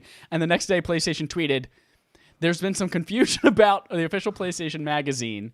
We are not announcing Horizon Zero Dawn 2. We are announcing the sequel comic series that continues the story after the first game as a comic book. And I think they said in the tweet, people seem to be getting carried away. I'm like, of fucking course they would. You put a visual of Horizon Zero Dawn and say the sequel, and you don't think people are going to assume it's the next game coming out? But, rewinding, talking about OPM and the PS5 games reveal in July, what are your thoughts? Holden, go. So one thing is it just dawned on me right now. It's called the official PlayStation magazine, and you know what that means, right? It means that it's probably a third-party contracted company that PlayStation pays and doesn't have anything to do with. That, but also means it's a magazine and not video-based. Yes. So we'll make it some pictures, and we'll get some preview descriptions of these games when really want to see them in action. And I'm like, oh, well, they probably have a YouTube channel, and they'll probably just post the videos there. So I went to YouTube and just right now and typed in official PlayStation magazine, and they don't got a YouTube channel. So no, I assume they would post their videos on the PlayStation channel. Hopefully. There's a rumor that there's going to be a Sony event in May to show off the PS5, which would make sense because they're probably not going to have the games revealed in a magazine when they could show them off in some sort of video format. That would make more sense. And I don't think they're also going to say, hey, the magazine came out today. Here are 5 game trailers for games that we want to talk about. Like, I don't think they're going to coincide the announcement with the magazine. I think they're going to do the announcement in some sort of state of play or whatever they decide to do. That's not an in-person presentation because there's no way they're going to do that at this point. And then after those games are revealed and we know about them, then like 2 weeks later, this magazine will come out that has more information on each of those games that were announced. That's how I imagine it playing out. As we've learned from previous episodes of this episode, my speculation does not always pan out completely. But that's my speculation right now. It's just like one of those things where it's about time. Yeah. It's about time. I'm ready. I think it's one of those things where they will kind of have their hand forced a little bit. Whether or not they were planning to do it in May or not the whole time is irrelevant. But with Xbox revealing a ton of new next-gen games coming out this Thursday, not the games coming out, but they're announcing them on Thursday, there's already been a lot of hindrance of game companies talking about their games because PlayStation hasn't said anything. We think about like Cyberpunk and now Assassin's Creed Valhalla being like, yeah, we have smart delivery on Xbox, but we can't speak for PlayStation stuff because they won't talk yet. So like both of those companies are saying like we can't properly message our game because Sony hasn't made a move. And now with the slew of new games being shown on Thursday that might be also coming to PlayStation 5, I think more and more game companies are going to be putting the pressure on Sony to be like, listen, we need to be able to talk about our games far enough in advance. So I think it's about timing wise. I think it's also something that they're being forced a little bit into. But yeah, I think we're gonna see a reveal event, some kind of pre-recorded video, bunch of trailers, similar to what we would see normally at an E3 thing, and then I think we're gonna see a magazine issue breaking down like, here's an interview with the developer of this game that was shown off, and this is why that game is gonna be cool. So I think that's what we're gonna see from the magazine, along with some pretty screenshots. Yeah. Also, they say games plural. Yeah, that's exciting too. It's not gonna be like, hey, we're just gonna show off Horizon Zero Dawn 2 or the Knackening. 3. Knackening. That would be amazing if they're like, hey guys, we know you've been waiting for all the PS5 games. Here's the first one, Knack 3, the Knackening. How much shit do you think they get online if that was the only game they announced? Knack 3, the Knackening. But there are so many more particle effects. That SSD gets in all the particles, even though that's not how particle effects work, but whatever.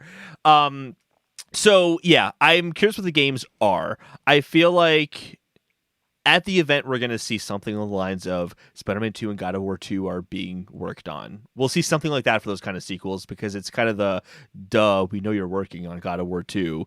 Quarterly Barlog has basically tweeted it, confirming that they're already working on it already. That's a known thing. You bought Insomniac. You're not going to just not make a Spider-Man game again. So, like, I think there's going to be, like, the title, like just like trailers where there's like, here's the title, here's the logo. Like, we'll get some of that stuff. But I think for the games, I think Godfall is one we'll be seeing finally. For sure. I think that whatever the launch game is going to be, we'll be seeing, which I still think is Ratchet and Clank. That has not been heavily rumored, but it just makes so much sense to me that I feel like that is something we'll see very soon. But I think people getting their hopes up for seeing like gameplay of Spider-Man 2, God of War 2, and Horizon Zero Dawn 2, it's going to be one of those. It's not going to be all three of them. We might get like a confirmation that they're working on those games, but it's not going to be gameplay of all three of them. That's too much. I'm going to throw in an idea that I had maybe about 4 minutes ago while you were talking. What if we see a launch game of Horizon Zero Dawn? We heard last week that there was talk of this being a trilogy. Yeah.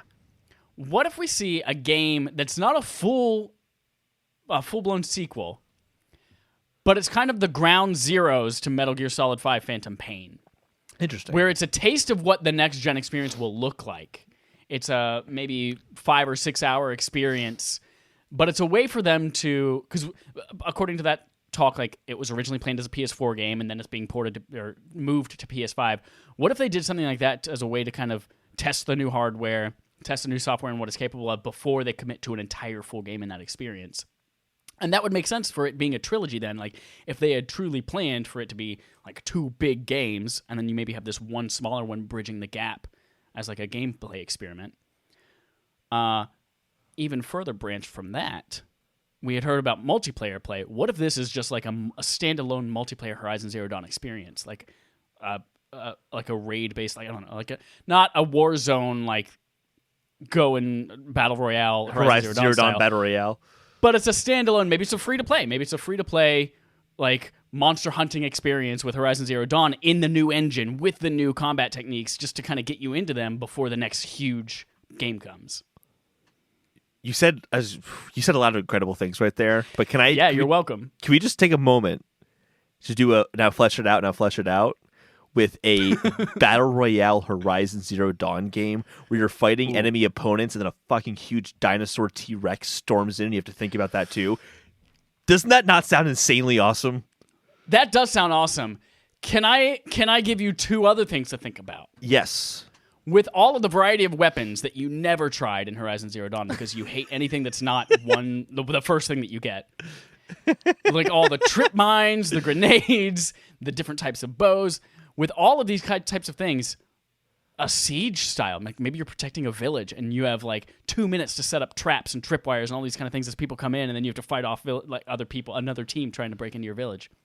Or an asynchronous thing where one person is a freaking Tyrannosaurus Rex, and then there are 4 people trying to take it down, like, you know, Resident Evil Resistance or Friday the 13th style. Friday the 13th. We'll stick with that one. Yeah. That's the better of all 3 of those. I could see those. Absolutely. I want a Horizon Zero Dawn multiplayer game. I wouldn't have said yes to that until this conversation, but I'm into it now. Let's do it. What were all the other things you said? I was so focused on. Like if it was a Ground Zeroes type thing to Metal Gear Solid 5, like just experiment with the technology a little bit. Absolutely. I think normally I would say that's weak sauce to do as a launch. Like we have amazing next-gen hardware. Here's a 3-hour gameplay experience you can get this year that will show you all the amazing things that can be done. They can only get away with that because Microsoft won't have that. Anything that Microsoft has that's going to be next-gen is going to be third-party, and I can't see a third-party making a next-gen experience only for Xbox and not for PlayStation. Yeah. So I think Sony can get away with that only because Microsoft won't have anything in that exclusive realm to show off for this year. I don't know. I don't know how I feel about that, to be honest. I think they can get away with it, but I don't know how I personally would feel about it. Because I never played Ground Zero, so I don't really know what that's like to play 3 hours of a game I'm really anticipating, and then... You played Phantom Pain, though, right? I have it. I played a little bit of it, but I haven't played all of it, or most of it, or anything past the first mission. Oh, that's right. We talked about making that a barf, but we didn't want to do that because you hadn't played any of the other ones. Yeah. But you have played 1 now because of barf. I played 1 now, yeah, and I'm sure that 2, 3, and 4, all skippable, not important for 5 at all. Yeah. Don't need to play those. My foot got stuck. All right, I'm good. What else do you think we see? I think we could see a tease for Spider-Man 2. Like maybe a CG trailer, maybe a shot of Venom, because we saw maybe a shot of Venom or something like that, whatever the new villain might be in that one. What do you think is more likely for them to show off, though? God of War, Spider-Man, or Horizon Zero Dawn sequel? Like, if they're going to show one of those, what do you think is the most likely? Honestly, if they show one of them, Horizon Zero Dawn. It's been so long since Horizon Zero. It was 2015, I think, or 2016. 17. No. Oh, that's right. Because it came out the same year as Breath of the Wild. Yeah. Well, still, yeah. It's been the longest of those 3 franchises, and I feel like it's been dormant for so long. And they did Frozen Wilds, which came out in November of that same year, but we really haven't seen anything else from them aside from the PC port. They're the ones that did done the by PC them. port. Yeah, they did. Okay. Sorry, I don't know if they did the PC port, but that was the game that got ported because of the Decima engine. So yeah, I think that's the next thing that we see. I think that's what's next, like what's going to be ready next as well. Because when God of War wrapped up in May of 2018, like they had mentioned that there were some things they wanted to do that they don't want to do as DLC because they think they can flesh out into a full sequel. But I don't think that they had enough to actually start planning a sequel. And that's not how game companies work. They don't finish a game and then immediately like, cool, we have the sequel already planned out, let's go. Like, no, there's a lot of pre-production phases that go into that. So yeah, I think it's too soon to see anything else from the other two aside from like a tease of like, this is where it's going story-wise, or this is maybe the tease of the next villain that you're going to see, that kind of stuff. Aside from Horizon, it's time to hear it. Especially because Horizon's like Guerrilla Games split into 2 studios. So they have a lot more bandwidth now. One of them was working on Horizon, and then one of them was apparently working on something else. Completely different. So maybe we'll see whatever that is. See the first glimpse of that. Whether or not it's coming at launch is a different question, but yeah, it's all so exciting. I can't wait, Holden. We're almost there. I wonder if we'll see anything about like whether like will we see some kind of Last of Us and Ghost of Tsushima support on PlayStation 5 aside from like will there be a trailer that says this is how it looks on PlayStation 4 Pro, but if you play it again and whenever we launch PlayStation 5, it'll have worms coming out of the character's eyeballs that weren't possible on PS4. And then every single PS5 trailer, it's just going to be Jim Carrey from Dumb and Dumber saying, "We got worms." We got worms. On PS4 Pro, we can only have 3 worms per eyeball. Now we have 84 worms per eyeball on the screen at any given time. That's exciting. How much? It's very exciting. How much do you think is going to be third party wise on this? Like Xbox is pushing like, yes, Assassin's Creed Valhalla will be a big part of this Thursday's thing. Do you think this is going to be more of a Sony thing, or do you think they're going to show third party support? If Godfall's going to be there, there's going to be third party support. But I think it's going to be like this whole second party concept. Like, is it going to be the third party companies that are making a game exclusively for Sony? Yeah. Or are you meaning like third party like Square Enix that's going to make a game for Xbox and PS5? After I said that question to you, I thought about the kind of things that like we're probably going to see Call of Duty. Call of Duty usually gets at least unveiled and like, hey, this is the next Call of Duty game's title or something like that. See a trailer coming at E3. Like, I think this is where we'll see the reveal of Call of Duty because they have, at least for the last generation, have a partnership with PlayStation. So we'll obviously see it at PlayStation's announcement thing. So yeah, I think that's kind of a shoe-in for whatever this might be third-party wise. Yeah. It looks like Ubisoft is in bed with Xbox though. Yeah, that looks likely. And Division's always been shown off at Xbox's conferences too at E3. Yeah. I think it also, I don't know, it's really hard to know. For starters, we are in that next generation transition where things tend to change. But I think in terms of like exclusive, like Call of Duty being exclusive to PlayStation for certain content, I think that's going to stay the same, even though Xbox had the Call of Duty deal for the 360 era. I think because Sony kind of came out a little bit on top at the end there, it was easy to negotiate to take it. But now that it's the gap is so big, I can't imagine anyone saying, hey, we like, especially Call of Duty, yeah, we'll jump to the console that has like a third of the install base in the last generation. Like, I can't foresee that unless Microsoft throws so much money at them, but I don't think they need to. I think they'll be fine with even without those kind of exclusives. I don't know. It depends on that. It also depends on how things change with the next-gen consoles. It also depends on how many of these third-party developers would rather be at one of these summer events standing alone on their own for a week as opposed to being shown off next to Horizon Zero Dawn 2 or God of War 2 or Spider-Man 2 or like the Ratchet and Clank or Knack 3 the Knackening. I wouldn't want to be next to Knack 3 the Knackening. That wouldn't be good at all. Somebody out there make a poster for Knack 3 the Knackening. Fuck it, I'll do it. Fine. It's all a big mystery. And I think a big part of it too is like we've heard so little from Sony that I wouldn't be surprised if they came out on stage and said, hey, worms, we got worms coming out of the eyes now. Like, I wouldn't be surprised. Like, they could do anything at this point.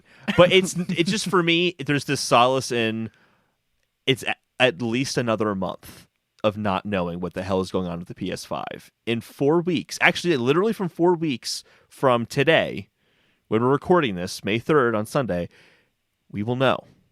And that's a good feeling. Because that's Mike's super short show. That's it for our main quest. Anything else you want to add before we move on? No, that was a perfect ending. Mike's super short show, that's what the clip's ending right there. Perfect. We don't have any subscriber interrogatives this week to answer, but if you have anything you'd like us to talk about, to chat about, you can send that to twitter.com/respawn_aimfire. So, we're going to move on to Game On Game Show, the game on our gaming show where we play a game called Game On our game show. Game. This week, because I was doing all the fancy new OBS stuff, and you can see like each thing has their own individualized stuff, we've got all the cool little icons that I tweeted out tonight. I did Game On Game Show in 3 minutes. So it's now flesh it out. We've got 3 pairs of games. We've already played that game. We did play it once. Yes, we did. We're going to play it again right now, second time this episode. We've got 3 pairs of games, and we're going to try to imagine if we took these 2 games and mashed them together, what would that resulting game look like? Holden, are you ready for Now Flesh It Out? Nah. All right. That's been our episode for tonight. Episode 159 of Respawn and Fire. Go to YouTube, subscribe to all our channels, and also, Holden, what would Last of Us Part 2 crossed with Breakout look like? Breakout is the brick-breaking game. Can we just say Last of Us? Because I know things. Okay, The Last of Us mixed with Breakout. Oh, that's so hard. I have you're talking like Brick Breaker, right? Yep. I guess I have no ideas. So here's a really terrible idea. It's Brick Breaker, but there's one brick that you can't break, and that brick's name is Ellie. There we go. That's how it's connected. I wanted to be you're in a gymnasium, similar to The Last of Us 1, where you fought the big guy that rips your head in half. You're in a gymnasium. You have a rack full of dodgeballs. And you have a sea of zombies. You have to get to the other side of the gym and out the doors to safety. But you have to get through, sorry, not zombies, clickers. And you throw the dodgeball at the zombie, it bounces back, you catch it. You throw it at another zombie. If you miss it, then they get to progress as you run back and pick up the ball. And so you have to, I don't know, hit, depending on the color of the zombie, they go down in 1 hit, some of them go down in 3 hits. And you just got to clear a path on your way. That's Last of Us crossed with Breakout. And here's the thing. Naughty Dog has insane platinums they do. The platinum is getting it done in 5 throws because you have to bounce and ricochet off multiple zombies. Yes. There we go. Very good. Very good. Next up, we have Ring Fit Adventure crossed with Hearthstone.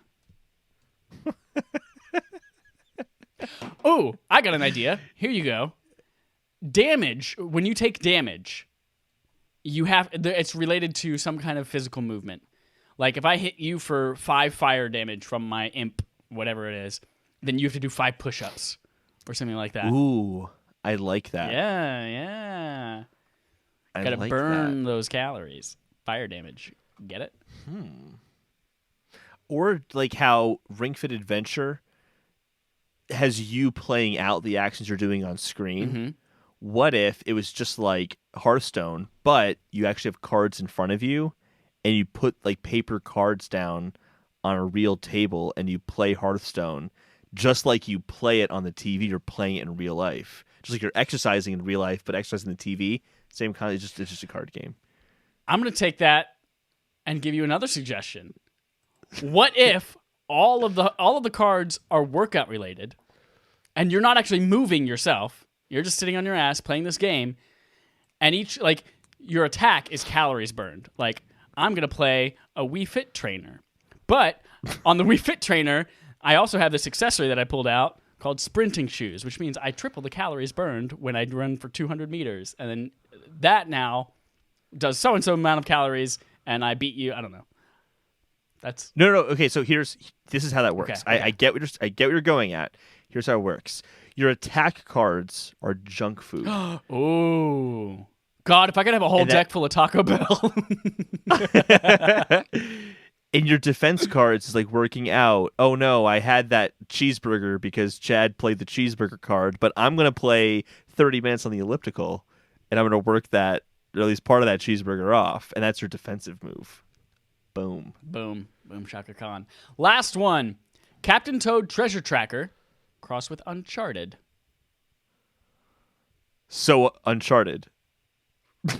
Yeah. They're both treasure trackers. But cross them together. I know what you're talking about. No, so basically it's going to be Nathan Drake jumping around a little like Rubik's Cube like thing, like level where like you move it around and like it's like Nathan Drake Go level. Yes, exactly. It's like Nathan Drake Go. Perfect. But why wasn't that actually made? I don't. Probably because it's well, not a Tomb third Raider party. Go, Yeah, that's why. Tomb Raider Go and Hitman Go, like those are all third party. Well, and also Enix. all Square Enix, that's right. But I want it to, since Captain Toad stars a side character, I want it to star like Sully. Or Nadine again. Here's what it is. What? No. Sully, perfect. Sully retired, too old to really move too much. Just like how Captain Toad can't jump, he's like hindered in certain ways.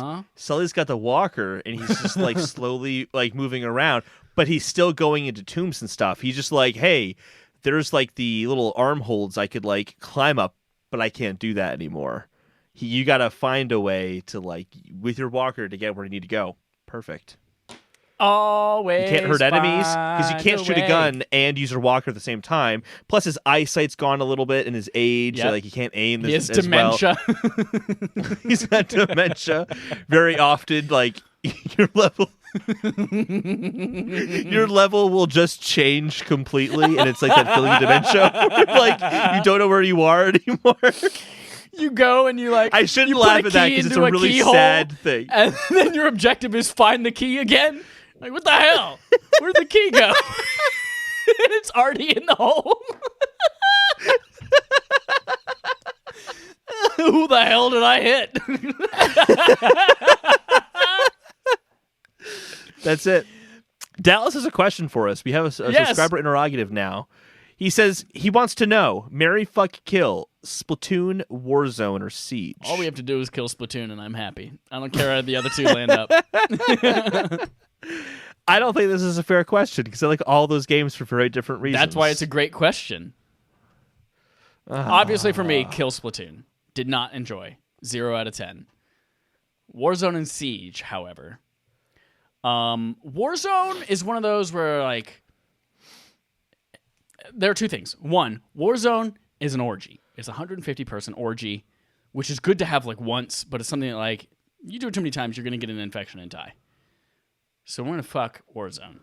Siege is one of those things we were just talking about last night while we were playing, or maybe it was the night before. No, it was last night. Something like that. Anyway, we were just talking about like how much you have to fucking play that game to progress at all, to get any amount of renown, to buy any characters. You have to play like 30,000 hours to buy the $25,000 new character for the season, which is ridiculous. And marriage is a journey, and it takes a long time to get very little out of it. So there you go. That works out for Siege. See, here's the thing. This is going to be much easier that we don't have to agree on it, because we wouldn't agree. No.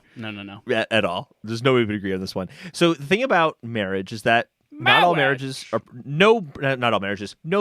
perfect. There are imperfections, things that you might not, like too much, but sometimes I would hope you would see more in the positives than the negatives, that it outweighs. And thinking about everything we talked about, the online issues with Splatoon, I agree 100% with all of them.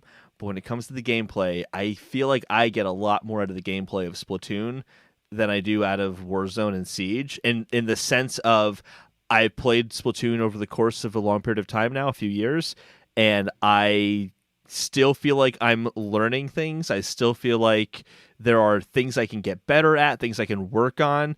And you start to realize how strategic and tactical things can get the more you play. Like, just to kind of call it something you said earlier with the whole like mobility, you don't enjoy the mobility of it. I felt the same way, because like, your character moves so slow. I gotta dip in this ink. But you can really play with that ink in such fun ways where, like, that is your running. That is your jumping. That's how you actually climb up walls. But also, like, it's a great way of dodging enemies. Like, one of my favorite moves, and I've recorded a video of it every time I do it, because it's the coolest fucking thing ever, is when someone's shooting at you, you dip in the ink and swim around them and shoot them from behind. And it just that kind of maneuverability is not something you can get in Warzone or Siege. I'm going to marry Splatoon. Okay, I was about to say, like, this is no longer Marry Fuck Kill, and this is just you re-reviewing Splatoon 2. Yeah, all that stuff. That's why I'm marrying Splatoon. It's a tough one between kill Siege or kill Warzone, but the progression in Siege is really tedious that I'd rather kill Siege and fuck Warzone. So marry Splatoon, fuck Warzone, kill Siege. Dallas agrees with me. He says mine was hilarious. You're welcome. He hasn't responded to mine yet. He might think, wow, Holden, you swayed me. No. I'm the biggest Splatoon fan ever. He shot himself in the head. That's possible. His phone fell on the ground. It still looks like he's watching Twitch, but he's not anymore. That's it for Game On Game Show, and that's it for our episode this week. Again, go to youtube.com, find our shit, go to the links in the description, subscribe to us, please. We are like a fifth of the way there, I believe. Go to patreon.com/respawnaimfire. Play with our Nintendo nights on Friday nights, our regular game nights, which can be anything, on Thursday nights. And then download and play The Order 1886. And anyone can do that. You don't have to be a patron to play that game with us. To send us your thoughts, DM us on Twitter, email us at respawnaimfire@gmail.com. And someone make the poster for Knack 3, The Knackening. That's all you have to do. That's your homework this week. I really want that. Poster for Knack 3, The Knackening. That's it, everybody. Thank you so much for listening. Until next week, here's our usual sign-off. I've never played Knack, but I assume that's what the Knack monster sounds like. The Knack monster?